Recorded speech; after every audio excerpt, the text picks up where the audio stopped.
Welcome back to the movie recap. Today's movie will be a 2018 Dutch war drama film titled The Resistance Banker. So sit back, relax and enjoy the video. The movie begins in Amsterdam, where Gijsbrecht van Hal, a resistance banker, tells the heroic but tragic story of his brother, Wally van Hal. He is the man who gave up his life, family, and future for such a revolutionary cause, an underground resistance banking foundation for the Jews called the Dutch Resistance Banking. Gijsbrecht starts his story on the date of February 1942, the still moments of Wally's life as a good family man. He is a banker in the Dutch State Bank, where Mainoud, a charismatic leader, discusses how they are in the midst of Europe's greatest revolution as the capitalist democracy crumbles. He reminds the staff that there should be no room for political opinions and resistant activity in this bank as they are here for the people. Thus, the bank's staff and officers should be an example to others as politics should not interfere with their affairs. Since the Germans occupied the country of the Netherlands, the people struggled against the forceful ways of the authorities, especially the Jews. Wally chooses the alias Van Tol as a subtle act of rebellion against them. One day, Meyer, a Jewish colleague, fails to show up to work for Wally, unlike him. Thus, he visits the Meyers' home. He tries to call them numerous times, but there is no answer. Because of this, he forces himself inside their home. Upon entering the house, he finds out that the family has committed suicide. The notice given to them horrified them, which urged them to end it. Inside the note are instructions the Jews are forced to comply with for their transport to the concentration camp. Wally is shocked to witness the horrible fate the family chose and leaves home in disbelief. Suddenly, Van den Berg, a Royal Navy officer and a member of the resistance, approaches him and offers to join the opposition. This piques Wally's interest, and he invites him to his office at home, where they discuss about the Seaman Fund, an aid fund for families who were out at sea when the war raged. The merchant marine kept paying their wages until the Germans prohibited it. Eventually, Den Berg persuades him to do the same in Amsterdam as a resistance banker. Wally told his brother about the Seamen's Fund and said he would participate in the resistance against Germany. His brother, Gijsbrecht, thinks of it as a joke and discourages him from pursuing it. But Wally is determined and convinces him to join because of their strong connections, who can help them build a revolutionary cause. With the help of their contacts, the brothers will be able to borrow money from their befriended bankers. However, Gijsbrecht still refuses to get involved in their illegal activity against the Germans since it's dangerous. After that day, he never saw Wally for 2 months. Wally continued his resistance banking plan without him. Meanwhile, Mainoud tells Gijsbrecht he would take all notes of 501,000 out of circulation to combat black market trading. He also asks for his favor to report to him any party who is trying to get rid of a large amount of 1,000 guilder notes. Gijsbrecht immediately thinks of Wally and tells him that his plan is working. He warns him that Mainoud will declare 501,000 notes as void. Thus, Wally will need to trade them within 2 weeks. Fortunately, his strong perseverance enables him to consistently aid the Seamen's Fund to continue its reactionary progress. He tries to persuade every rich man and upper-class man to invest. They collect more money with every briefcase swap to symbolize a successful and well-deliberated transaction. Thus, for more than 2 weeks, they gathered over 600,000 funds. Meanwhile, Mainoud suspects some changes in the banking system. He tells it to a well-known military captain, Herr Vebon, and exposes the emerging resistance banking. He also tells him that some parties finance Jews. He urges him to investigate the case to find who is behind this treachery and end it. A secret meeting is held to discuss a national support fund for the reactionaries. Wally, the leader of resistance banking, discusses the system of discreetly handling the distribution of funds to the Jews. He warns them that they will inevitably make risky decisions that might endanger their lives. Still, he insists that it is their social duty. Meanwhile, the German authorities start investigating resistance banking. During the process of the investigation, they capture reactionary members where they torture them to get a single piece of information. Naturally, the victims see it as an act of sacrifice to protect the Jews and their party. But unfortunately, not everyone is brave enough to endure it, as one breaks his silence. On September 1944, 2 years after the torture incident, one day, Jeanette Veenstra, a member of the Reactionary Party, is captured by a group of Nazis simply for getting caught holding an article of reactionary propaganda. This time, revolutionary acts were prohibited as a whistleblower exposed them. Conflicts arise against the reactionary party as the opposition detects their activities. After some time, Wally, along with Jaap and the others, plan to fund a railway strike to help stop the operation of Dutch railways that are used to transport Jews.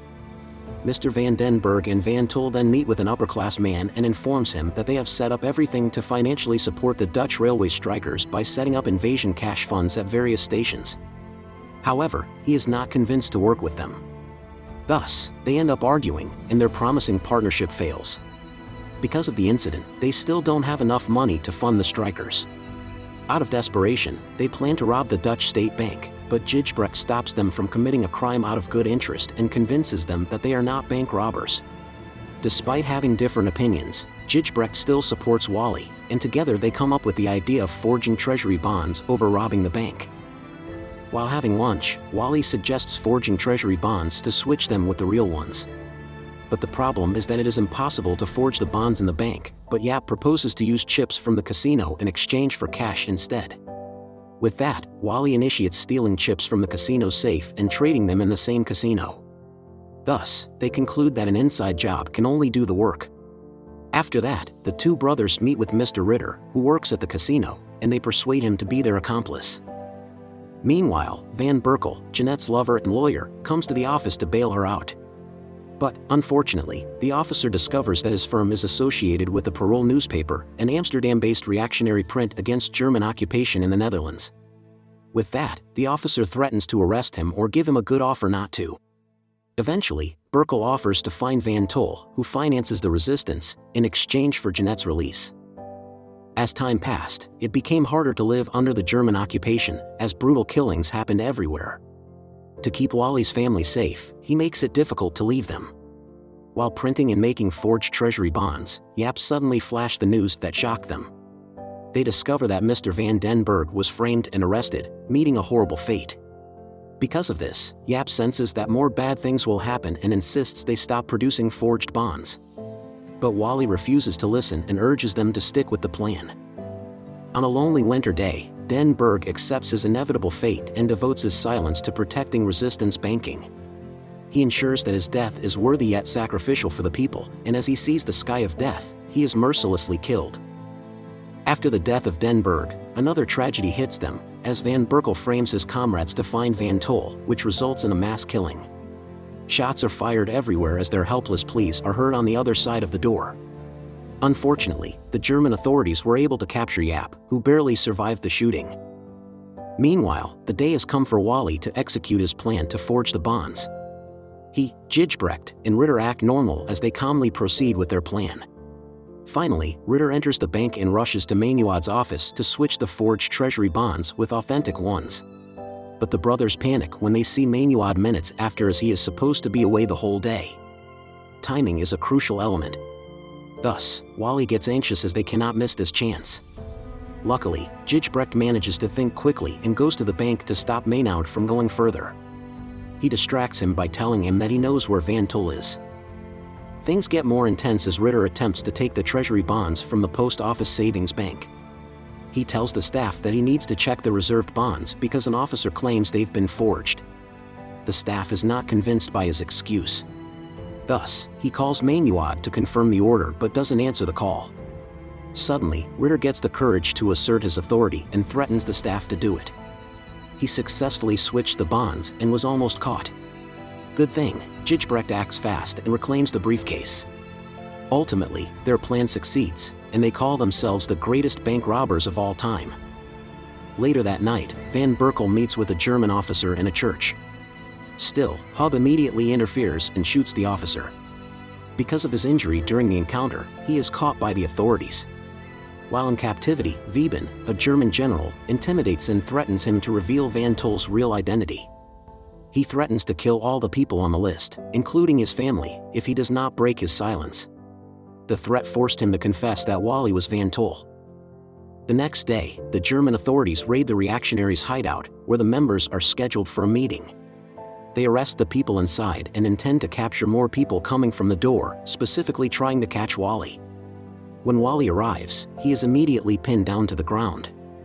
Still, when the Germans check his identity, they can't confirm him as Van Tol but as Van Hal. Unfortunately, the people in the meeting are still arrested as they are confirmed to be part of the resistance. Soon after, Gijsbrecht receives the news of Wally's arrest. He explains to Tilly, Wally's wife, the situation they are in and that they cannot buy Wally to be released since it will draw suspicion to him. Thus, they evacuate the area to hide. In prison, Wally finds Jaap, and they both confirm that someone talked following their arrest, but they rest in the thought that the Germans don't know that they captured Van Tol. Days pass, and the nights grow colder. As Wally slowly loses hope to make it out alive, he shares his last wishes with Jaap, believing that he will most likely survive. Finally, Hub exposes Wally as the real Van Tol, the man behind resistance banking at the expense of saving his family. Moments later, Wally endures hours of torture before Maynard arrives to meet him for the last time. Maynard asks him the intriguing question of how he did it because he doesn't believe that he did it alone, as it will take millions a week to fund a bank. Wally answers the question by simply stating that he is more intelligent than him, but Maynard insists that it will not protect him from his death. Soon after, Wally is taken to Haarlem, where they will be executed. He lines up with others convicted of opposing the Germans and is all killed by the firing squad. Moments before his death, he sees a boat peacefully sailing across them. He smiles as it reminds him of the lasting memory of his childhood with his brother. This gives him the calm assurance that the tragedy that they endured is eventually coming to an end, and liberation will come. The news of Wally's death reaches his family and their party. The resistance tracks down Van Berkel for exposing them and finishes him off. Hub was released by the Liberation Army but was later convicted of being a German accomplice. Maynard was captured by the Canadians and threw himself to death. Gijsbrecht explains to the investors how things stand with the money. He tells them that Wally kept them safe and that they can continue lending aid until the last day. Wally's system worked, and there is still money left with numerous records of accounts documented as evidence. The movie ends with flashcards on the screen detailing the lives of the main characters after the liberation. It first flashes a note declaring that all of the National Support Fund's loans were settled by the state. Tilly took care of her children and never remarried, while Jaap continued to care for Wally's family as promised. Gijsbrecht eventually went into politics while Wally honorably died at 39. The Resistance Banker is based on the actual tale of Walraven van Hal, Barry Atsma, a Dutch banker who deceived the Nazi-controlled central bank of millions of dollars, which he subsequently channeled to the Dutch resistance amid World War II. This is among hundreds of stories during the reign of the Nazis, which will forever shed light on our hope for humanity. Subscribe to watch more videos like this. Turn on notifications, and leave a like to help the channel out. Thank you for watching.